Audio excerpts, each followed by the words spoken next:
When the fight between Gojo and Sukuna was going to start, Kenjaku hyped up 3 particular characters as being heavy hitters, the strongest on Jujutsu High's side. This being Yuta, Maki, and Hakari. But only one of these characters has been under complete slander and just, I'll be honest, ripped apart limb by the fanbase. And this is of course Kinji Hakari, where he has gotten accusations of being a fraud, the weakest heavy hitter, a fake heavy hitter, someone who's not even as strong as Yuji. I mean, the memes and jokes are endless, and even myself, you know, I have made so many jokes and mocked Hakari constantly, but of course only in jest. But just taking agenda and jokes aside, is Hakari actually a fraud? Because it has been over 20 chapters, yes, over 20 chapters that he's been fighting the same person, Uraume, and I am not exaggerating, 20 people have fought Sukuna, whether directly or as support, before Hakari has even touched Sukuna. And all of this is just because he's been stalled out by one character, because he just can't beat one single character. So is Hakari really the weakest heavy hitter? Is he really just fraudulent, or are all of these just misunderstandings from people who don't understand how strong Kinji Hakari truly is and perhaps don't fully grasp how his fighting style works? That is what I'll be talking about today, and I'll even be joined by the biggest Hakari fan on YouTube, Restless Gambler, to help out my points. So if you're a Hakari fan, you're definitely going to love his channel. It's linked in the description below. But let's just get right into this. Be sure to leave a like, it helps out a ton, thank you. And of course, if you haven't already, be sure to subscribe for a ton of consistent and quality JJK content. You won't regret it. And of course, thank you to the special grade members of the channel. It's much appreciated, guys. Alright, so first things first. Like I said in the intro, over 20 people have fought Sukuna before Hakari, and whether it's direct or indirect, like some of these characters will be support roles, but still they have been on the battlefield and helped in some way to defeat Sukuna, these being Gojo, Kashimo, Ino, Choso, Kusakabe, Higuruma, Yuta, Rika, Maki, Meimei, Laru, Miguel, Miwa as support, Gakuganji, Utuhime, Ui, and Ichiji, those 4 also being support just like Miwa. And of course, with the recent chapters, we also have Todo stepping in, it just being a plethora of characters. And I want to remind you that Hakari's fight with Uraume started in JJK 237. We are currently on JJK 261, so it has been 24 chapters that Hakari has been fighting Uraume, and one argument that I hear that I don't think is a good argument to defend Hakari is, sure, it's been 24 chapters, but it's not like it's been 24 chapters of fighting. If it were 24 chapters of fighting, the fight would be done already. But I want to remind you, in verse, the amount of time that has passed is extraordinary. Like, it has truly been a very long time that Hakari has been fighting Uraume, even excluding the 24 chapter count. And how do we know this? Well, it's because plenty of characters have fought Sukuna for an extended period of time since this Hakari fight has been going on. Let me just list those fights for you. So Hakari versus Uraume starts, and since then Kashimo fights Sukuna both in his regular form round 1 and his true form round 2. Higuruma activates his domain, everyone jumps Sukuna. Higuruma has his little one-on-one of Sukuna, then Sukuna has a entire period where he's just standing there thinking when he's thinking about Yuji. Yuta steps in and there is an entire domain fight, a full Yuta, Yuji, and Rika versus Sukuna inside of a domain. The entire thing takes place. Then we also get Maki versus Sukuna, and then Maki and Ko versus Sukuna. Then we get Kusakabe versus Sukuna. Then we get Miguel and Laru versus Sukuna. Then we get everybody versus Sukuna. And then we get a long 1v1 between Yuji and Sukuna where he's just hitting black flashes. And then of course we get a 99-second domain expansion where Sukuna activates it on everybody. And then we have him activating his flames, which we see Hakari and Uraume is still going on. And then we have the entire Todo and Yuji versus Sukuna fight with presumably Hakari and Uraume still going on. I mean, it's possible it's already been finished during this fight, but it doesn't look like that since both Hakari and Uraume didn't look anywhere close to being done the last time we saw them. So all that being said, Hakari is just fraudulent, right? He's the weakest heavy hitter, he can't even beat Uraume, and he hasn't even fought Sukuna. Well, I don't think that's the case, and yes, I know it's crazy to hear that from me, who has made a plethora of Hakari agenda tweets and jokes against him, but again, I want to remind you, those are all just jokes. I don't actually hate Hakari, I don't have anything against him, and I don't actually think he's a fraud. I just find it very funny to make those jokes and, just to be honest, poke fun of him. And of course, even after this, I still will. It doesn't mean I actually think he's a fraud, it's just funny to do those things. In case you haven't realized it, I don't actually take agendas seriously. That's why I always switch up and never stick to them. It's all a joke to me. So how strong do I think Hakari really is? Well, I'll let Restless Gambler, one of the biggest Hakari fans on YouTube, take over for a bit. Hakari has been missing.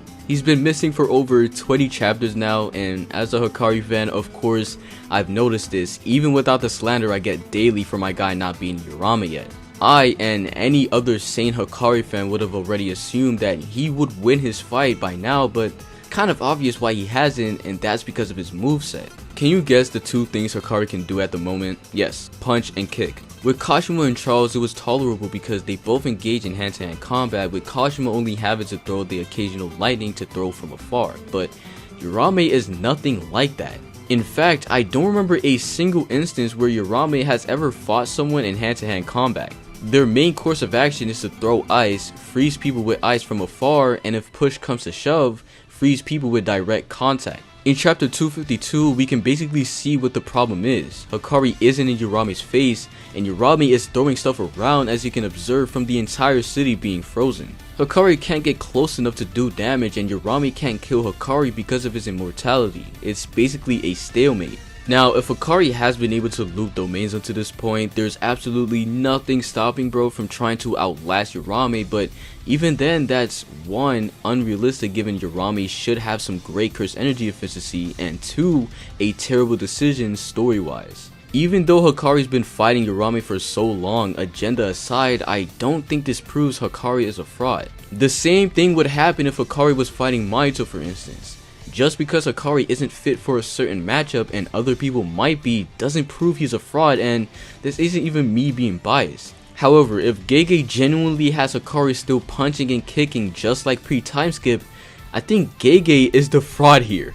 Hakari has infinite cursed energy. There has to be some kind of way to enhance his fighting capabilities. This is actually ridiculous, and I think every Hakari fan realizes this as well. And not only do I completely agree with Restless Gambler, but just to add some points on top of that, I think specifically the reason why Hakari is taking so long is not because he's weak, but it's specifically due to his fighting style and also his mentality. So first, I'll touch upon his mentality. Hakari is just someone who's not fighting at full power all the time. It's really weird, and I don't get why he's like this, but it's just how it is. I mean, for example, with Charles outright admits You son of a bitch. With Charles outright admits that if Hakari had been going all out in his base from the beginning, he just would have instantly one-shot blitzed him. It just would have been game over right from the start. But of course, because he's playing around and he lets Charles get a 1 second into the future on him, then Charles begins to get the upper hand. And we can also see this with Kashimo too, where he is at Jackpot for a majority of the time against Kashimo, but it's only at the very end does Kashimo realize, wait, this guy is ramping up his attacks, he's actually getting stronger. So it being the same case like it was with Charles, where for some reason he's just not going all out, or he's not bloodlusted or going for the kill. Not to say that he's majorly holding back and he's not even using a 10th of his power. I do believe he's still going serious. He's just not going all out. It's something that a lot of fans don't realize, but both of those things can be true. You can be going serious, but you can still not be using everything that you have, and of course, this couldn't be more clear with Sukuna. And the second reason being his fighting style, and simply put, his fighting style is meant for long-lasting fights. His fighting style is not meant to end fights instantly. It doesn't mean just because the fights are going on for a long time that he's weak or he just can't finish off his opponent. It's just because of the way he fights and his movesets and his abilities that he just takes a long time to beat his opponents. Hakari is someone who doesn't have anything super lethal or deadly. He doesn't carry around a cursed tool, a sword, let's say like Yuta does. He doesn't have any deadly attacks like a hollow purple or Sukuna and Yuji's shrine that just cuts apart their opponents. A large chunk of people in the JJK verse have something lethal to just end a fight really quickly or in one shot if they get the chance. Hakari doesn't have this. All he has are his hands and legs, and he just beats his opponent. And again, it's not even like he's going at full power because of his mentality. It's just the way he fights, and because of his immortality where he can just heal and heal, it is in his favor to drag out a fight where his opponent will eventually run out of cursed energy or eventually will just wear down. That won't happen with Hakari because he's just going to keep healing and healing, and he won't run out of cursed energy because he's got an infinite amount of cursed energy, and even when his Jackpot ends, it resets his base cursed energy to 0. He can thus run a domain expansion again, and of course, after he's hit his first Jackpot, he'll always have either increased spins or increased possibility, which always, and I really mean always, guarantee that he will hit a Jackpot. And even with the Kashimo fight, at the absolute bare minimum, it had been around 12 to 13 minutes, and that's a bare minimum that fight was going on, just accounting by the time of Jackpot and those things. But remember, Kashimo still had a ton of cursed energy left. If there was no ocean, which admittedly that greatly helped in Hakari's win, there being an entire ocean right where they were fighting, and it just happened to be in the one colony that's right next to the sea. But we can see that when Kashimo falls into the ocean, his cursed energy is being expelled at a rapid rate where, if you count all the strikes, there's so many electrical strikes that Kashimo could have fired out during the fight, and that's not even including his massive blast at the end, which took out all of his cursed energy. I'm not exaggerating when I say that if there hadn't been an ocean, regardless of if you thought Kashimo or Hakari would have won, that fight probably probably would have gone on for at least 30 minutes, if not even possibly an hour. When he's fighting special rare level opponents who are comparable to his own Jackpot, then of course at that point he's going to be fighting in the most tactical and best way possible, which is just simply wear them down. Hakari will keep healing, he's got infinite cursed energy, and his opponent slowly will keep accumulating damage and running out of cursed energy. And even if they have reverse curse technique like Uraume, reverse curse technique costs cursed energy. So all that's doing is speeding up Uraume's eventual defeat. But with Hakari's fighting style of just trying to outlast his opponent, just like Restless Gambler said in his part of the video, it is a pretty bad idea to do this against someone like Uraume, who possibly, we don't know this for sure, has very good cursed energy efficiency just like Sukuna does, where they can just simply last a long time and they don't lose that much cursed energy when they use it up. And that really may be the case. That's probably why this fight has been going on for so long, because Kashimo, I also believe, had a very great level of efficiency. Of course, it wasn't nearly as good as Sukuna's, where he even called Sukuna's level godlike, but Kashimo's was just on a completely different level. And I want to say Uraume is probably more similar to Kashimo, who both have fantastic efficiency, better than I honestly think any other character in the series. Of course, Boss Sukuna, who is just levels above even them and anybody else. Of course, Gojo isn't included on this because he doesn't need to be efficient. He has the 6 eyes, he's got an infinite supply of cursed energy. It's never been something he's even needed to worry about. And as Restless said, on the whole, this is GEGE's fault. I will say that is pretty true. I mean, if in the middle of the Sukuna versus everybody fight, we had like 4 or 6 chapters of Takaba versus Kenjaku, and not to say that it was bad or it's not important. I absolutely love that fight and it was very important, but if we could dedicate that much time to Takaba, I don't see why in the middle of everybody versus Sukuna we just can't get even just 3 or 4 chapters of Hakari versus Uraume just to extend upon that fight. Because the argument that I see that it would disrupt the whole Sukuna versus everybody and it wouldn't fit in, I just don't think that's true, because the Takaba fight was implemented very smoothly and effectively. Of course, there's a lot of people who don't like that fight for a completely different reason though, and also we often hear people complain saying, oh, it's just been Sukuna winning for too long, Sukuna's just doing this, that, I want to see something else, where there was the whole Sukuna Kaisen thing that people were whining about. Well, this could have been a very great, amazing short fight and a massive refresher that we could have gotten during that time period. But beyond that, what do I think for the future?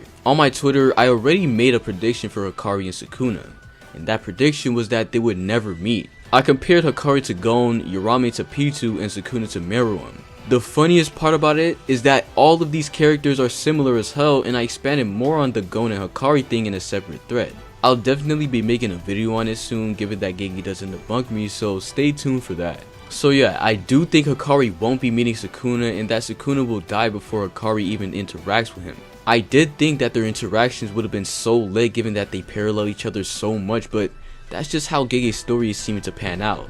In regards to Uraume though, I did make a statement that Hakari and Gon also share similarities in Nen contracts and binding vows. So I do expect Hakari to implement something incredible given that he has infinite cursed energy. What it will be is a mystery, but all I say is, let GEGE cook. I think Restless Gambler is going to be right. Just thinking about it from a narrative point of view or from a logical point of view, it's unlikely that Hakari and Sukuna will ever fight. I'm not saying they wouldn't meet or there wouldn't be a tiny clash where Hakari maybe gets a hit, but to be honest, at this point, the odds of them even meeting before Sukuna's defeated, it's just unlikely. I do agree with Restless Gambler there, but just simply from what I want and what I hope to happen, I do hope that Hakari does get a chance to fight Sukuna at some point. I've always wanted to see how Sukuna would react to Hakari just tanking Cleaviness Mantles like it's a joke, simply because he'll heal through it. He'll just walk through them all and just keep punching Sukuna. I just would love to see how that fight would go, how their abilities would interact, and even if I know how it would happen, I just want to see it on page. I feel like that would be a cool moment. Even if it's just a couple pages, it would be really awesome. And again, just from a hope point of view and what I want, I hope we get to see a Hakari and Jackpot and Sukuna clash, even if it's brief, at some point in the future. That would just be awesome. But what do you guys think about Hakari? Is he really just a fraudulent fraud, or do you agree with me and Restless Gambler, where there's simply more context to it and it's not as simple as it seems? Let us know in the comments down below. And of course, if you did enjoy the video, be sure to leave a like. It helps out a ton. Thank you. And if you love high quality JJK content, check out Restless Gambler as well. Once again, his channel is linked in the description. He makes great JJK and One Piece videos, so much love for him for coming on. And of course, if you haven't subscribed to my channel, be sure to do that as well. I promise you, if you love JJK, you won't regret it. We got a lot of consistent and quality JJK content on the channel, so be sure to subscribe to us both. Thank you very much. And of course, thank you to all the channel members as well. It is always much appreciated, guys. Thank you so much. That's all from me, everyone. Have a great day and take care.